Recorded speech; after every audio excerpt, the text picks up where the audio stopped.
Shalom anak-anak, ketemu lagi dalam pembelajaran agama Kristen, masih dalam pembelajaran jarak jauh.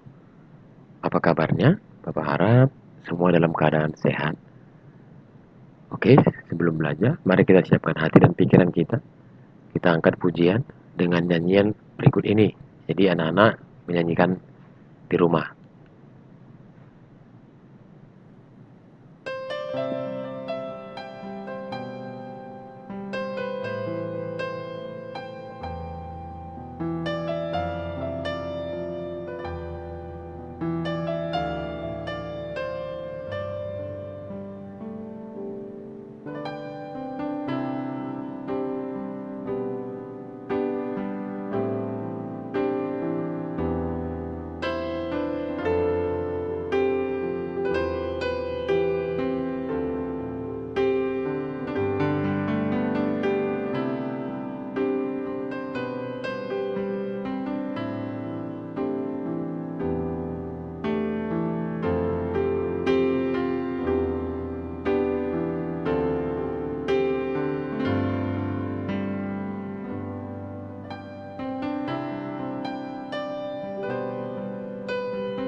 Oke, materi kita hari ini adalah bab yang ketiga, judulnya memilih untuk tidak berputus asa.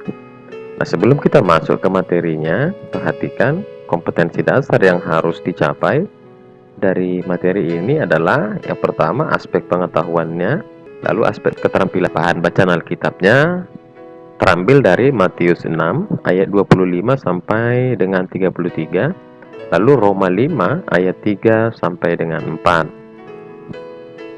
Nah, nanti bahan bacaan Alkitabnya Pak minta dibaca di rumahnya. Nah, kita masuk ke materinya. Para ahli menemukan ada dua cara yang dilakukan orang ketika menghadapi kesulitan. Yang pertama fight, yang kedua flight. Apa itu fight? Fight artinya bertarung, ya, bertarung, mengerahkan sekuat tenaga untuk menyelesaikan kesulitan-kesulitan yang sedang dihadapi. Ya, mencari jalan keluarnya atau mencari solusinya. Sementara flight artinya lari. Lari dari masalah. Ya. Dia tidak mau ambil pusing bagaimana cara menyelesaikannya. Nah, dari dua pengertian ini, dua cara ini, yang mana menurutmu yang paling baik?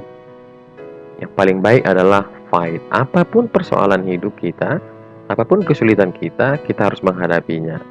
Karena setiap manusia yang hidup pasti akan memiliki persoalan dalam kehidupannya. Jadi kita tidak bisa lari, karena lari dari masalah adalah bukan menyelesaikan masalah itu, justru malah akan membuat masalah itu semakin besar. Nah, dalam KBBI atau Kamus Besar Bahasa Indonesia, putus asa itu dianggap sama artinya dengan putus harapan. Putus harapan. Jadi, keadaan di mana seseorang itu tidak punya harapan sama sekali, itulah putus asa. Ya. Suatu pesan yang indah tentang bagaimana menghadapi hidup disampaikan oleh Tuhan Yesus, seperti yang diceritakan dalam Matius 6 ayat 25 sampai 34. Mari sama-sama kita bacakan. Karena itu aku berkata kepadamu, janganlah khawatir akan hidupmu, akan apa yang hendak kamu makan atau minum, dan janganlah khawatir pula akan tubuhmu, akan apa yang hendak kamu pakai. Bukankah hidup itu lebih penting daripada makanan, dan tubuh itu lebih penting daripada pakaian? Pandanglah burung-burung di langit, yang tidak menabur dan tidak menuai, dan tidak mengumpulkan bekal dalam lumbung, namun diberi makan oleh Bapamu yang di sorga. Bukankah kamu jauh melebihi burung-burung itu? Siapakah di antara kamu yang karena kekhawatirannya dapat menambahkan sehasta saja pada jalan hidupnya? Dan mengapa kamu khawatir akan pakaian? Perhatikanlah bunga bakung di ladang, yang tumbuh tanpa bekerja dan tanpa memintal. Namun aku berkata kepadamu, Salomo dalam segala kemegahannya pun tidak berpakaian seindah salah satu dari bunga itu. Jadi jika demikian Allah mendandani rumput di ladang yang hari ini ada dan besok dibuang ke dalam api, tidakkah Ia akan terlebih lagi mendandani kamu, hai orang yang kurang percaya? Sebab itu janganlah kamu khawatir dan berkata, apakah yang akan kami makan? Apakah yang akan kami minum? Apakah yang akan kami pakai? Semua itu dicari bangsa-bangsa yang tidak mengenal Allah. Tetapi aku Bapamu yang di sorga tahu bahwa kamu memerlukan semuanya itu. Tetapi carilah dahulu kerajaan Allah dan kebenarannya, maka semuanya itu akan ditambahkan kepadamu. Sebab itu janganlah kamu khawatir akan hari besok, karena hari besok mempunyai kesusahannya sendiri. Kesusahan sehari cukuplah untuk sehari. Nah, demikian firman Tuhan. Ada 3 pesan yang disampaikan Tuhan melalui firman yang barusan kita baca tadi.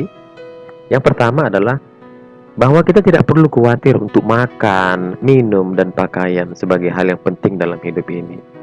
Tidak perlu kita khawatir. Ya. Lalu yang kedua, bahwa yang utama dalam menjalani kehidupan ini adalah mencari kerajaan Allah dan kebenarannya. Seperti dikatakan di ayat 33 tadi, tapi carilah dahulu kerajaan Allah dan kebenarannya, maka semuanya itu akan ditambahkan kepadamu. Lalu yang ketiga, janganlah khawatir akan hari besok, karena hari besok mempunyai kesusahannya sendiri. Ya, jadi kesusahan sehari cukuplah untuk sehari.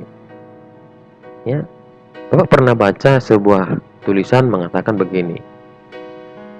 Di dalam Alkitab terdapat 365 kata jangan takut. Artinya apa? Artinya Tuhan selalu mengingatkan kita setiap hari untuk tidak takut, tidak khawatir. Satu tahun ada 365 hari. Dan di Alkitab ada 365 kata jangan takut. Ya, intinya Tuhan berpesan jangan takut. Ada banyak bukti yang menunjukkan bahwa manusia hidup dalam kekhawatirannya. Banyak buktinya. Ada orang yang kerja itu sampai melewati batas waktu yang sudah ditentukan. Sehingga apa? Sehingga dia tidak lagi memikirkan kesehatannya, dia tidak lagi memikirkan istirahatnya, ya. Tujuannya hanya mengumpulkan uang sebanyak-banyaknya. Yang penting saya dapat uang banyak, ya. Itulah menunjukkan kekhawatiran manusia. Jadi dia melanggar batas-batas yang telah ditentukan oleh Tuhan. Apa yang terjadi? Ya, gaya hidup seperti itu ternyata malah merusak. Merusak apa? Merusak kesehatan. Sehingga akibatnya pada usia sekitar 40-an dia menderita sakit jantung lah, diabetes dan sebagainya. Ya, padahal menjaga keseimbangan antara bekerja dan beristirahat, makan secara teratur dan bergizi adalah penting untuk kelangsungan hidup yang baik. Bahkan yang lebih parahnya lagi dalam lingkungan kita, ya, banyak kita temui orang-orang Kristen yang sudah mengutamakan uang dalam kehidupannya. Bahkan seperti menuhankan uang. Mereka memperoleh uang tidak peduli bagaimana caranya, yang penting dapat uang. Ya. Nah, dalam kehidupan nyata di lingkungan kita, banyak orang Kristen yang bekerja membungahkan uang. Ya, membungahkan uang. Dia tidak memikirkan bahwasanya Alkitab sangat keras melarang orang Kristen untuk membungahkan uang. Tapi apa yang terjadi? Bahkan itu merupakan tren di daerah kita saat ini. Ya, justru orang Kristen yang sedang berlomba-lomba dalam tren itu untuk membungahkan uang. Ya, kenapa? Karena dalam pikiran mereka, saya harus dapat uang banyak, saya harus menjadi orang kaya, tidak peduli bagaimana caranya. Halal atau haram, yang penting saya dapat uang.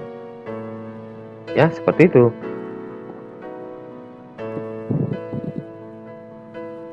Bila Tuhan Yesus tidak ingin kita khawatir, ia juga tentunya tidak ingin kita putus asa, apalagi sampai bunuh diri saking putus asanya. Ya, itu bukan merupakan tindakan orang Kristen. Karena apa? Karena dia dalam menyelesaikan persoalannya, ya, dia mengandalkan kekuatannya. Dia merasa, saya nggak mampu. Ya, padahal setiap kita mengalami kesulitan, setiap kita mengalami masalah, apa yang pertama kita lakukan? Yang pertama kita lakukan adalah mengajak Tuhan untuk campur tangan dalam setiap persoalan kita. Ya, mengajak Tuhan. Harusnya kekhawatiran setiap orang percaya memiliki prinsip seperti tertera dalam Mazmur 146 ayat 5. Berbahagialah orang yang mempunyai Allah Yakub sebagai penolong, yang harapannya pada Tuhan Allahnya. Ya, jadi kita taruh harapan kita itu kepada Tuhan. Jangan menaruh harapan itu kepada kemampuan diri sendiri. Nih, kita bisa jadi putus asa karena mengandalkan kekuatan sendiri. Kita nggak mampu, maka memikirkanlah hal-hal yang tidak baik.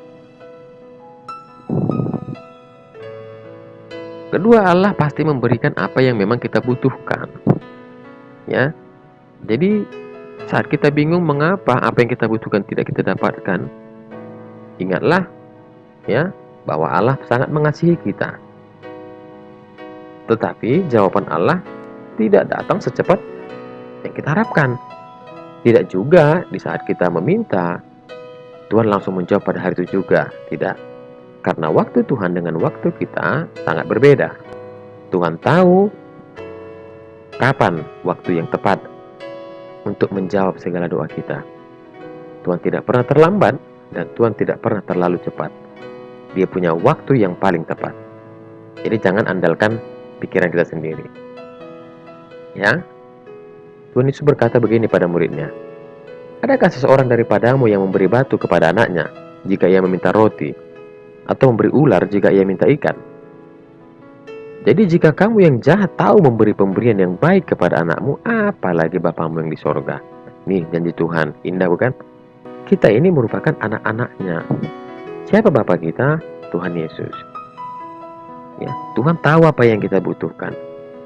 Ya, bahkan seringkali Tuhan memberikan lebih dari yang kita bayangkan. Hanya saja seperti yang Bapak katakan tadi, waktu Tuhan dengan waktu kita tidak sama. Tuhan tahu yang paling tepat. Bapak yakin pasti setiap kalian memiliki kesaksian tentang harapan kalian yang dijawab oleh Tuhan. Ya. Ia akan memberikan yang baik kepada mereka yang meminta kepadanya. Matius 7 ayat 9-11. Lalu yang ketiga, kita harus gigih meminta apa yang kita butuhkan sampai mendapatkannya. Ya. Dalam Matius 7 ayat 7-8, Tuhan berfirman begini, "Mintalah maka akan diberikan kepadamu, carilah maka kamu akan mendapat, ketuklah maka pintu akan dibukakan bagimu. Karena setiap orang yang meminta, menerima, dan setiap orang yang mencari mendapat, dan setiap orang yang mengetuk, baginya pintu dibukakan." Nih, sungguh kata-kata Tuhan Yesus ini sangat menguatkan kita, bukan? Jelas sekali. Lalu apa yang perlu kita khawatirkan? Itulah bukti bahwa Tuhan selalu ada dan sangat mengasihi kita. Ya, tapi seringkali di saat kita berdoa, ya, di saat doa kita belum dijawab Tuhan, kita putus asa. Lantas kita mulai kehilangan harapan. Iman kita sudah mulai luntur. Ya, maka peminta jangan pernah lakukan hal-hal seperti itu.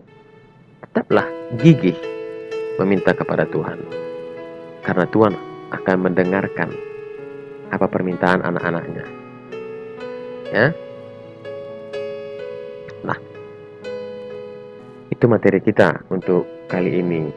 Jika ada yang kurang paham, boleh ditanyakan nanti di grup agar kita diskusikan sama-sama. Nah, ketika sudah paham, maka lakukanlah kegiatan berikut. Tanyakanlah kepada 5 orang temanmu.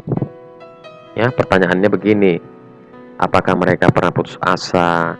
Lalu apa penyebab mereka putus asa? Lalu apa yang mereka lakukan ketika putus asa? Yang terakhir, apakah tindakan itu berhasil atau tidak dalam mengatasi keputusan mereka? Tanyakanlah kepada 5 orang teman. Oke, lalu kegiatan yang kedua, menemukan janji Allah.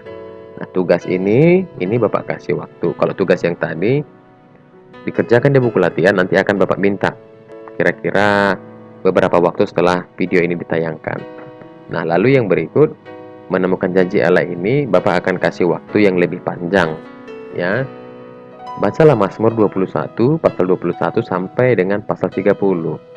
Lalu lengkapi tabel dengan cara membuat 2 jenis catatan. Yang pertama, catat ayat mana yang menunjukkan keputusasaan penulis Mazmur. Ya, catatannya diisikan di kolom yang berlabel jempol ke bawah. Lalu kedua, catat ayat mana yang mencerminkan harapan yang dimiliki penulis Mazmur. Ayatnya diisikan di kolom dengan label jempol ke atas. Nih, ini kolomnya seperti ini. Nah, jadi di kolom sebelah kiri itu merupakan ayat-ayat yang menunjukkan keputusasaan penulis Mazmur. Lalu yang sebelah kanan, ayat-ayat yang menunjukkan harapan, ya, harapan penulis Mazmur. Jadi ditulis nanti situ pasal berapa, ayat berapa, ya, pasal berapa, ayat berapa.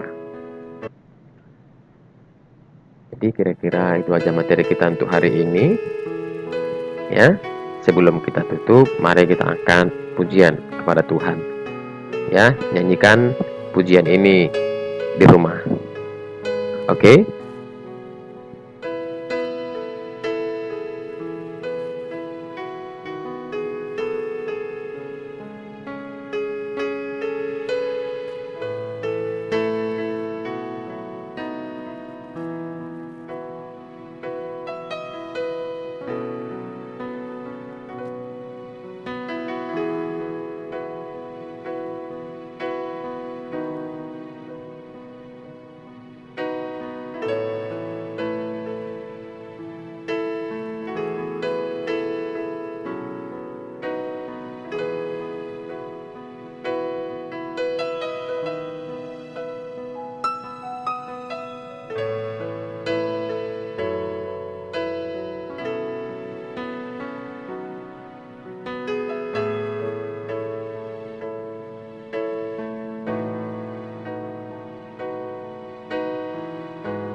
Jadi itulah materi kita untuk kali ini, ya. Selamat berjuang hidup tanpa berputus asa, berpengharapan kepada Tuhan. Sampai ketemu pada pembelajaran kita selanjutnya. Shalom.